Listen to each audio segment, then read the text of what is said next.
Some breaking news out of Ottawa this hour. Senior government sources telling CTV News a cabinet shuffle could happen as early as Wednesday. CTV News has also confirmed the Prime Minister is meeting with his cabinet ministers today. With me is Lydia Miljan. She's a political science professor at the University of Windsor. Lydia, good morning. Your reaction to this midsummer cabinet shuffle, what do you think? Well, it was long expected. I mean, we've been hearing about grumblings about a cabinet shuffle as far back as May, so it's not that much of a surprise. I think they're trying to do it sort of in the midsummer, hoping nobody's going to notice. But the fact remains that the cabinet has been and the government has been under siege on a number of different files. Lots of poor performing cabinet ministers that probably need some time out and maybe an opportunity to allow for other people to step up and maybe save this government. So in your view, who might be on the list? Either moved out or moved roles?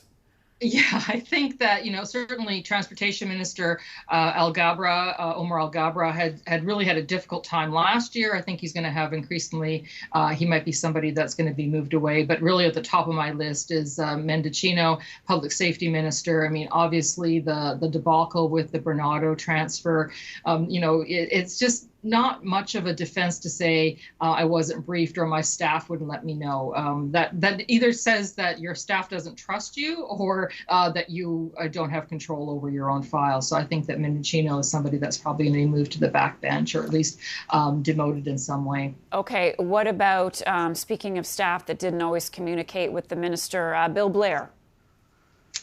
Yeah, I mean, he's another one that could be moved. He's sort of one of those senior cabinet ministers. So it'll be interesting to see whether he gets punted to the backbench or just goes to a different file. I mean, there is a long list, or at least an increasingly long list of ministers who just haven't performed very well. And I think that Trudeau really needs some fresh faces and some people around the table who can really sell the government, because their poll numbers aren't great. They continue to be losing at the expense of other parties. And it just feels, given that they've been in power so long, they're just feeling a little bit stale.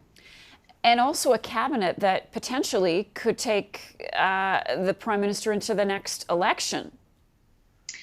It could. I mean, depending on whether or not he wants to trigger an election campaign this year or next, this could be it. But, even I don't know. I guess I'm not betting on an election that soon. I think that they probably want to get through the economic issues that we have now, especially inflation. They probably want to go to the polls when things are looking a bit better that way. So I would suspect that we'd probably have another shuffle before we have an eventual election, if it's going to be next year.